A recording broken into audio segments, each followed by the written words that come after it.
दोस्तों, आप सभी ने 35 से 40 लाख से ऊपर की गाड़ियों के ऐड बहुत कम देखे होंगे या फिर ना के बराबर देखे होंगे। कभी सोचा है कि ऐसा क्यों होता है? क्योंकि जो लोग इस रेंज से ऊपर की गाड़ियों का उपयोग करते हैं, उनके पास में उस ऐड को देखने के लिए वक्त नहीं होता। यदि आपकी दशा अंतरदशा आपके फेवर की चल रही है, आपका वक्त अच्छा चल रहा है, तो आपके पास में एस्ट्रोलॉजी चैनल्स को देखने का वक्त नहीं होगा। लेकिन यदि आप एस्ट्रोलॉजी से रिलेटेड चैनलों पर लगातार विजिट करते हैं, तो इसका मतलब दो हो सकते हैं कि या तो आपका एस्ट्रोलॉजी में इंटरेस्ट है या फिर कहीं ना कहीं आपका वक्त ठीक नहीं चल रहा है। एस्ट्रोलॉजी हमेशा आपको उस क्षेत्र में मदद करती है जहां से आपकी कठिनाइयों को कुछ हद तक कम किया जा सके, साथ ही साथ आने वाली संभावनाओं के बारे में आपको बताया जा सके। वो संभावनाएं अच्छी और बुरी दोनों ही तरह की हो सकती हैं।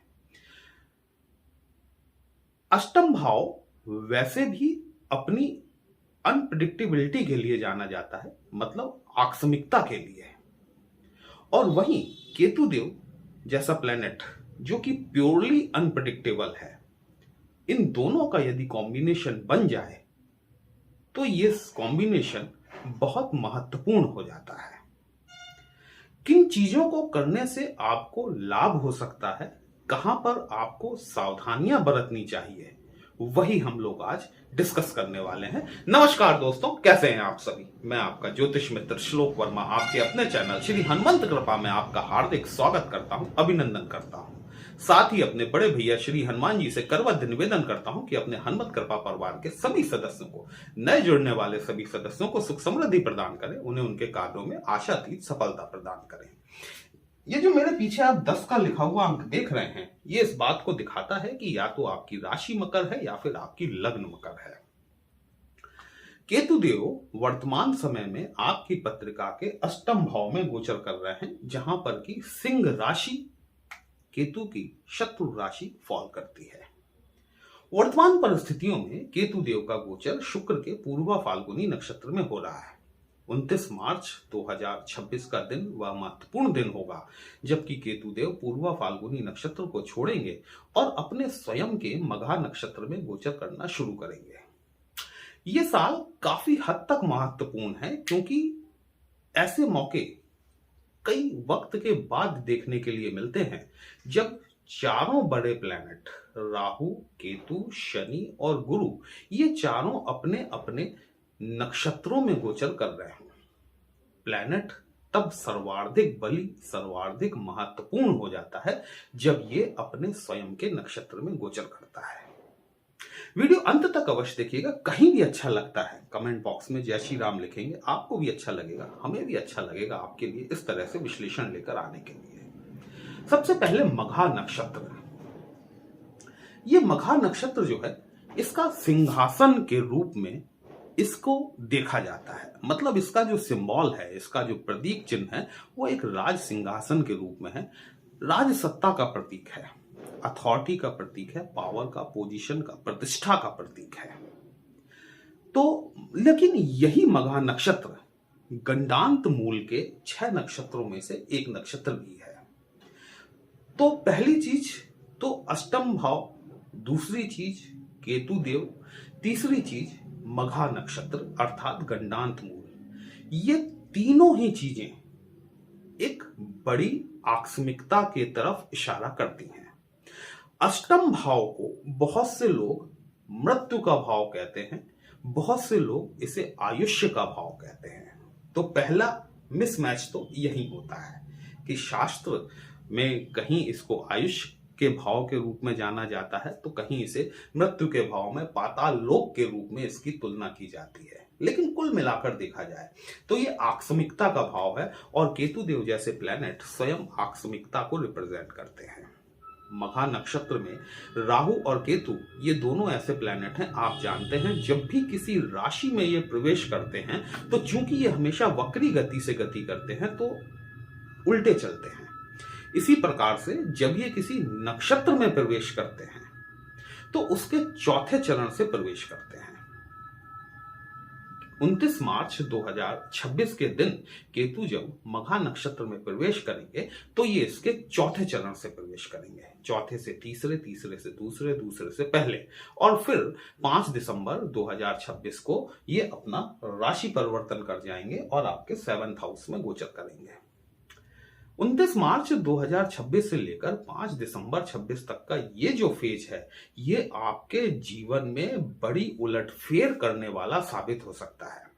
यहां पर केतु की स्थिति आपके नेटल चार्ट में कैसी है, इस पर बहुत सारी चीजें डिपेंड करने वाली हैं कि केतु आपके लिए कैसे हैं। अष्टम भाव आपको जानते ही हैं कि अष्टम भाव साधनाओं का भाव है, रहस्यों से भरा हुआ भाव है। केतु देव इसमें गोचर कर रहे हैं, स्वयं स्पिरिचुअलिटी का कारक है, आध्यात्मिकता का कारक है, डिटैचमेंट विरक्ति का भी कारक केतु ही है। केतु की विरक्ति जो है 2 तरीके की होती है। एक तो वो जबकि केतु देव आपको इतना दे दें कि और लेने की आपकी इच्छा ना बाकी रहे, एक विरक्ति तो वो होती है। दूसरी विरक्ति वो होती है जहां पे आपको हर चीज के लिए मोहताज कर दिया जाए। ये डिपेंड करता है कि आपकी पत्रिका में केतु किस प्रकार के हैं और वो आपको किस प्रकार से विरक्ति देते हैं। डिटैचमेंट तो केतु देव का नैसर्गिक गुण है।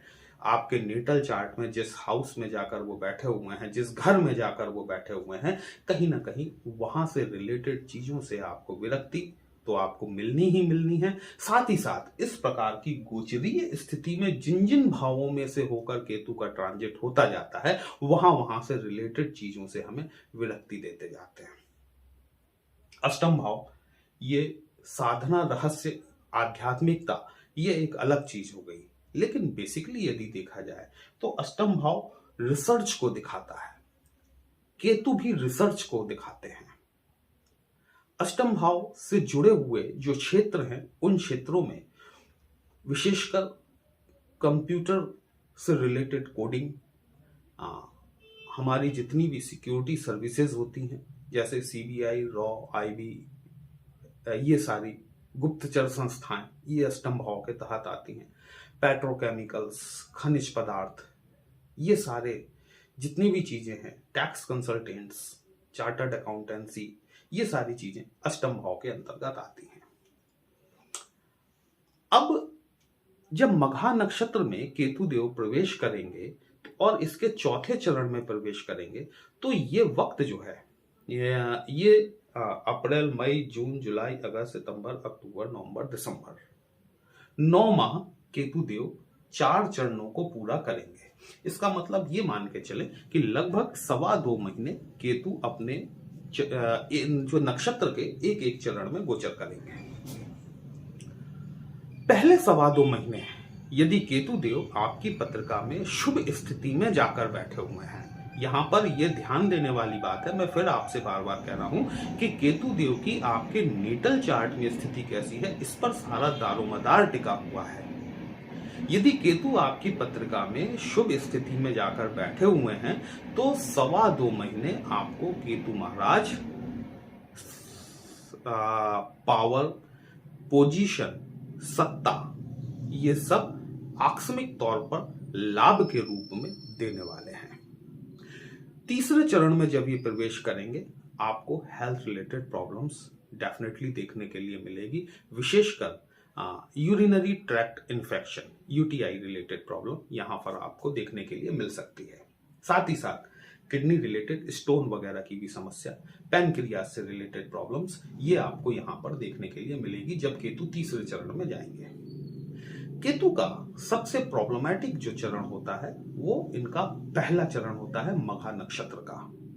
0 डिग्री से लेकर 3 डिग्री 20 मिनट तक केतु का मघा का पहला चरण होता है। अक्टूबर के आसपास केतु देव मघा नक्षत्र के पहले चरण में गोचर करना शुरू करेंगे। सावधानियां, मुख्य रूप से सावधानियां आपकी वहां से शुरू होती हैं। सिंह राशि हमारे पिता को रिप्रेजेंट करती है, पितृतुल्य व्यक्तियों को रिप्रेजेंट करती है और साथ ही साथ हमारे उच्चाधिकारियों को, हमारे बॉसेस को भी रिप्रेजेंट करती है। 29 मार्च 2000 से लेकर 5 दिसंबर 2026 तक आपको अपने पिता और अपने पिता तुल्य व्यक्तियों की सेहत पर विशेष ध्यान देने की आवश्यकता है। साथ ही साथ अपने उच्चाधिकारियों से यदि आप बिला वजह न उलझें तो ये चीज आपके लिए कहीं ना कहीं लाभ देने वाली रहेगी। केतु को 3 दृष्टियां प्राप्त हैं। बहुत से लोग कहते हैं कि जिसके पास में सर ही नहीं है, धड़ ही धड़ है, तो धड़ के पास में दृष्टियां कैसी। लेकिन महर्षि पाराशर जी ने अपने पाराशर होरा शास्त्र में, साथ ही महर्षि भृगु ने अपनी भृगु संहिता में केतु देव को दृष्टियां प्रदान की हैं। इनकी दृष्टियां राहु के समान ही 5वीं, 7वीं और 9वीं दृष्टि होती है।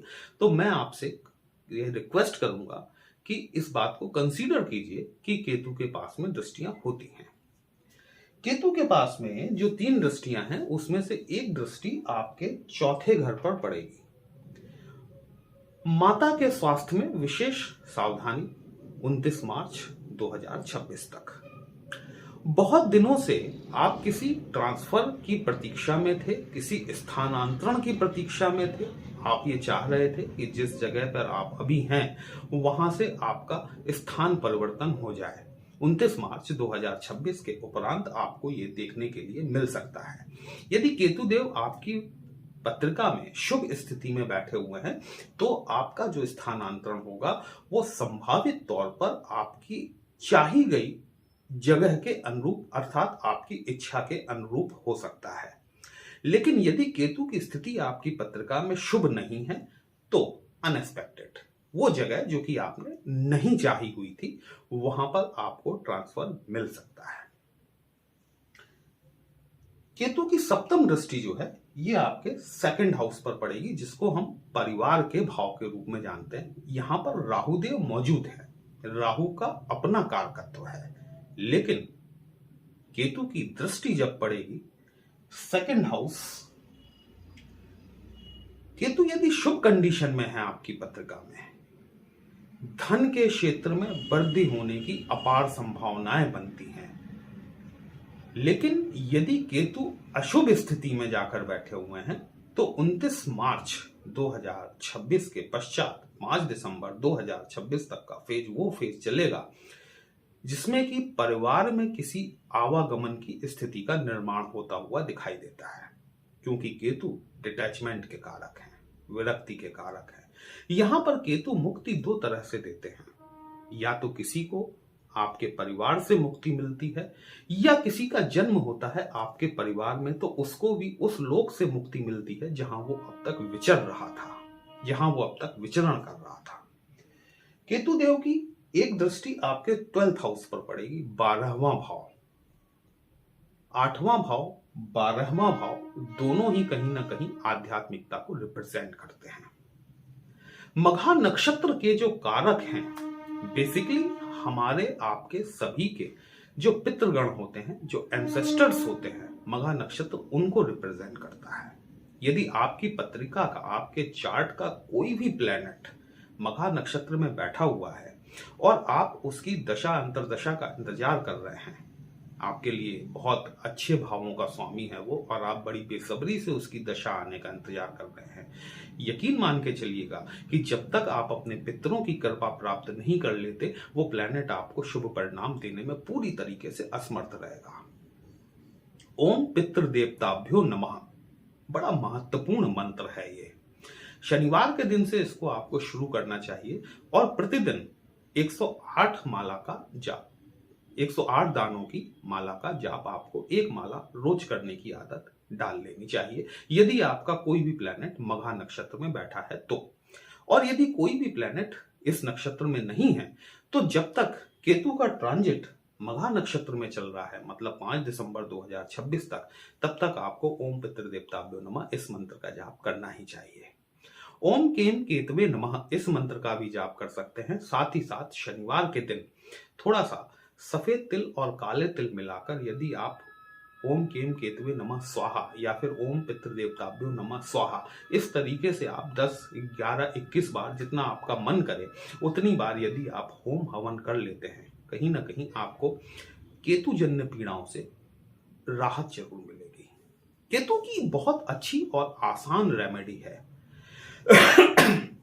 केतु देव का जो ट्रांजिट हो रहा है ये आपके अष्टम भाव में हो रहा है। केतु की दृष्टि जो पड़ रही है वो 12वें भाव पर पड़ रही है। दोनों ही भाव आकस्मिकता को दिखाने वाले हैं। आकस्मिकता में हॉस्पिटलाइजेशन पर खर्चा, वाद विवाद, मुकदमेबाजी। अगर केतु आपकी पत्रिका में बढ़िया पोजीशन में बैठा हुआ है, आप पहले से कोई कोर्ट केस में हैं, निश्चित तौर पर आपकी विजय सुनिश्चित करते हैं। लेकिन यदि केतु शुभ नहीं है तो आपको कोई भी व्यर्थ वाद विवाद इस दौरान अपने सर लेने की आवश्यकता नहीं है। किसी के फटे में टांग अड़ाने की आपको आवश्यकता नहीं है। अगर आप थोड़ा सा मेडिटेशन, थोड़ा सा ध्यान करना शुरू करते हैं, ये जो मंत्र मैंने आपको बताए हैं इन मंत्रों का आप जाप करना शुरू करते हैं, और सबसे अच्छी बात कि इस समय 9 देवियां चल रही हैं। यदि आपको ये पता है कि आपकी पत्रिका में केतु शुभ है या अशुभ है, किसी भी कंडीशन का है, आप इन 9 देवियों में लाल रंग का ट्राइएंगल झंडा आप किसी देवी मंदिर में चढ़ाकर आइए। एक झंडा वहां पर और दूसरा झंडा अपने यदि घर में आप लाकर अपने मंदिर में रखते हैं या फिर अपने घर की छत पर लगाते हैं, अपनी बालकनी में लगाते हैं, आपका केतु यदि खराब भी है तो धीमे धीमे शुभ होना शुरू हो जाता है। वीडियो कहीं भी अच्छा लगा हो अपने इस चैनल को लाइक, शेयर और सब्सक्राइब जरूर कर लीजिएगा। हमसे यदि पत्रिका का विश्लेषण कराना चाहते हैं, व्हाट्सएप नंबर थंबनेल में गया है। दोस्तों, पर्सनल कंसल्टेशन पेड होता है। एक छोटी सी फीस आपको पे करनी होती है। आपकी समस्या का उचित समाधान हमारे द्वारा करने का प्रयास जरूर किया जाता है। चलिए फिर मिलते हैं, तब तक के लिए जय श्री राम।